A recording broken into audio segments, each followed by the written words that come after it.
Transformar votos em cargos políticos sempre foi o desafio de todo e qualquer sistema eleitoral. Sejam bem-vindos a mais um Dom Debate, uma realização da Escola Superior Dom Helder Câmara, que visa conectar as pesquisas acadêmicas com o dia a dia, o cotidiano seu. E o nosso tema de hoje é Eleições Municipais 2020. O que muda? Para conversar conosco, nós convidamos a professora Lara Marina Ferreira, mestre em Direito Constitucional, professora de Direito Eleitoral e assessora do Tribunal Regional Eleitoral de Minas Gerais, do qual eu já agradeço a presença. Professora Lara, seja muito bem-vinda. A pergunta inicial, aquele que as pessoas que querem, sentem no sangue ou no coração, buscando uma representação. Quais os requisitos para ser prefeito e vereador nessas eleições que vão acontecer no dia 4 de outubro de 2020? Bom, são vários requisitos previstos na Constituição, vou traçar aqui os principais. É importante atender ao requisito de idade que está previsto na Constituição. Para vereador é importante já ter 18 anos, desde o início da campanha, inclusive. No caso dos candidatos a prefeituras, as prefeituras municipais, 21 anos na data da posse. Além disso, no Brasil a gente não tem candidatura avulsa, é uma questão que está sendo debatida ainda no Supremo Tribunal Federal, então permanece a exigência de que a pessoa esteja filiada a uma agremiação partidária 6 meses antes do dia da eleição. Então agora em abril, 4 de abril, as pessoas já devem estar filiadas nos partidos pelos quais elas pretendem se lançar candidatas. Muito bem. É dentro desse sistema que a gente todo ano muda, de uma eleição para outra muda muita coisa. A pergunta é bem simples. O que mudou nas eleições de 2016 para agora essas eleições de 2020 nas regras eleitorais? Muita coisa mudou. A gente, na verdade, tem uma dinâmica na legislação eleitoral brasileira que a cada 2 anos há uma mini reforma eleitoral e vários pontos da legislação, vários pontos do sistema são alterados. Nas eleições de 2016, a gente já não contava com a possibilidade de financiamento de pessoa jurídica, isso permanece, é uma decisão do Supremo Tribunal Federal em 2015, e também em 2016 nós tivemos uma novidade que permanece, que é um tempo menor de campanha. Antes a campanha era de 90 dias, agora desde 2016, 2018 e 2020, também teremos uma campanha de 45 dias, uma campanha menor. Temos como novidade para essas eleições municipais que ainda não experimentaram a incidência de um fundo especial para as campanhas eleitorais, que aconteceu em 2018 nas eleições gerais, mas ainda não aplicado para as eleições municipais. Além do fundo partidário, né? Tem o fundo além do fundo partidário, que já se presta a fazer o financiamento das atividades ordinárias do partido. Esse fundo partidário, que já existe há décadas, né, junto com ele teremos agora o fundo especial, que é destinado exclusivamente às campanhas. A previsão é de que ele esteja aí em torno de 2 bilhões, que serão destinados especialmente para essas campanhas municipais. Uma outra novidade ainda não testada no nosso sistema, porque ela decorre da reforma de 2017, é o fim das coligações. Então vai ser a primeira vez que a gente vai ter registro de candidaturas para as eleições proporcionais, que significa nas eleições municipais, os candidatos às câmaras municipais, os candidatos a vereadores, eles não mais poderão se coligar partido A com partido B. Cada partido terá que lançar a sua lista específica de candidatos para as câmaras municipais. Então, coligação é só para prefeito? Só para prefeito. Permanece a possibilidade de coligação proporcional. Ainda tem a questão da cláusula de barreira interna para vereador, para evitar que é fenômeno Enéas? Sim, essa é uma novidade que a gente também já experimentou nas eleições de 2016, se repetiu em 2018. O Supremo acabou de confirmar agora a constitucionalidade de que, além dos votos que são destinados às legendas, para que a legenda tenha a cadeira que foi conquistada na Câmara Municipal, a pessoa individualmente tem que ter passado por uma cláusula específica, que é a cláusula de 10% dos votos do quociente eleitoral. Então, os candidatos a vereadores, além de conquistar votos de legenda, precisam se preocupar também em conquistar votos individualmente. Uma outra novidade também que decorre da eleição, da reforma de 2017 e que a gente vai experimentar a sua incidência gradativa até as eleições de 2030 é a cláusula de desempenho partidário. E aí a gente já pode imaginar, portanto, que teremos nas eleições de 2020 partidos que não podem se coligar, que precisam garantir capital político, porque até 2030 o voto que esses partidos receberem na Câmara dos Deputados vai ser importante para que eles tenham acesso a tempo de TV e recursos do fundo partidário.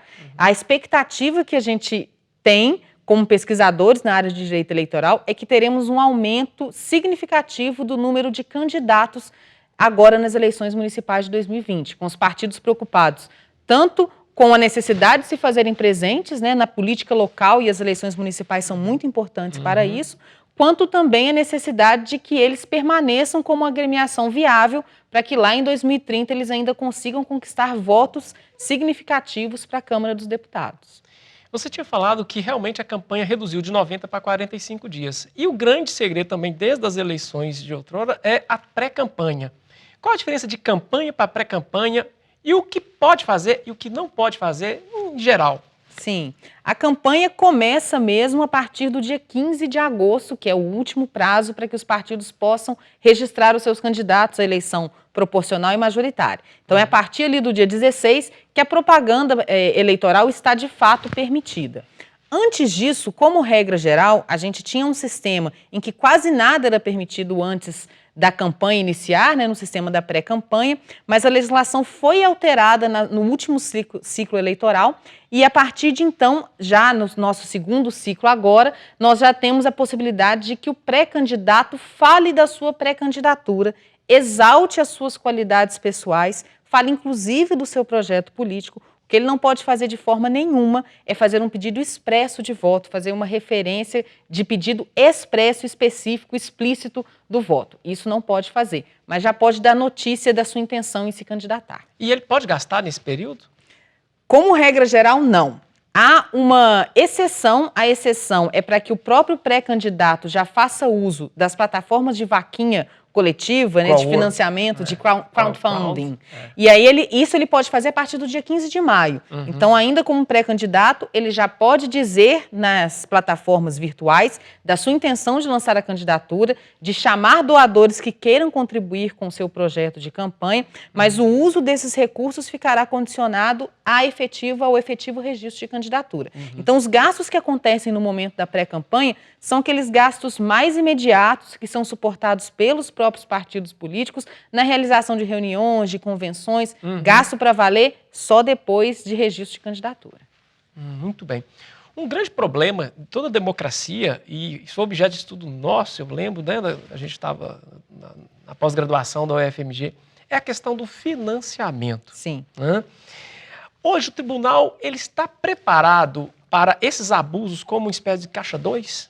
Acho que cada vez mais preparado. É claro que o financiamento é um tema complicado em qualquer arranjo democrático, o caso do Brasil não é uma exceção, né? Acho que, pelo contrário, nós somos um modelo a ser seguido e um dos pontos de modelo que eu reputo que o caso brasileiro é de sucesso é exatamente pelo fato de que todo o nosso sistema de prestação de contas ele é eletrônico, nós temos acesso aos dados, o banco de dados que a Justiça Eleitoral hoje dispõe permite que a gente faça cruzamentos de dados com outras instituições, com Receita Federal, com os próprios fornecedores que vão ao longo da campanha informando quais foram as despesas que eles prestaram. Tem a prestação de conta parcial, né? Tem a prestação de contas parcial, tem um sistema concomitante. Então, acho que, na verdade, esse é um dos aspectos positivos do nosso sistema de financiamento, que tem ainda muitos aspectos negativos na sua forma de regulamentação, especialmente.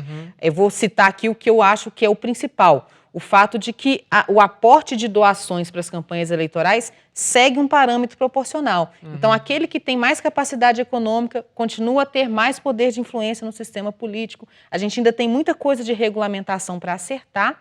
Já fizemos alguns avanços, eu esqueci de fazer uma referência aqui. Autodoação. A autodoação e também uma outra novidade, agora para as campanhas municipais, ainda não aplicada, é o resultado daquele julgamento do Supremo Tribunal Federal que determina um recurso mínimo para as campanhas femininas. Esse também foi um avanço no sentido de democratizar o uso dos recursos nas campanhas eleitorais.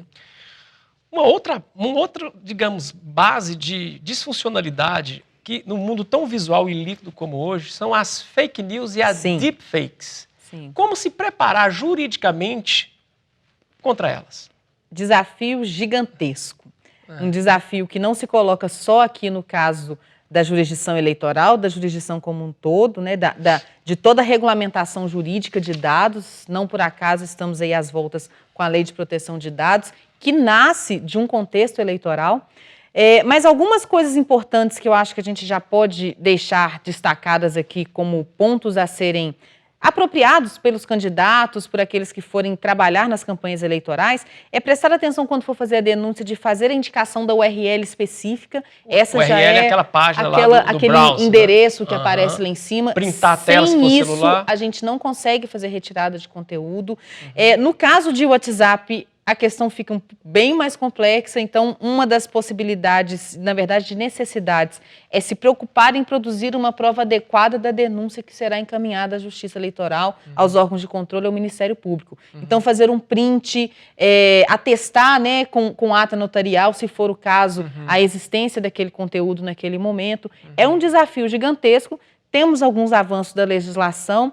As resoluções do TSE trazem alguns detalhamentos, mas é uma esfera que eu confesso que a gente ainda precisa avançar bastante. E vai fazer jurisprudência a partir de agora, né? Sim. Para a gente finalizar, na sua opinião, qual que é o futuro da democracia na sua vertente municipal? Acho também uma pergunta difícil no seguinte sentido. Nós estávamos acostumados a pensar que a democracia era um sistema já vencedor. A democracia passa, indiscutivelmente, por uma crise que eu reputo positiva e negativa em alguns aspectos. Acho que há, sim, uma exigência justa de que essa democracia seja dinamizada e que seja aperfeiçoada, inclusive com canais de participação mais diretos da população. E sobre esse aspecto, a política municipal se apresenta como uma vertente muito promissora, porque ela é exatamente aquela política mais de contato, de toque, é mais fácil que a gente vá até a Câmara dos Municípios. Todo mundo mora no município. Todo né? mundo, é o Estado, é o ente da federação que de fato existe. Todos os outros são abstrações e construções. O ente que existe, onde a gente vive e usa os serviços, é a política municipal. Então, como uma otimista inveterada, eu espero que a gente caminhe no sentido de fazer um bom uso da tecnologia, um bom uso dos nossos dissensos, que vão inevitavelmente aparecer, mas caminhando sempre no sentido de aperfeiçoar a democracia e não de abrir mão desse sistema. Quero agradecer a sua presença mais uma vez, né? Se convidar para sempre a gente debater, né? Será um prazer. E agradecer também a você, nosso telespectador. Aguardo vocês até uma próxima. Até mais.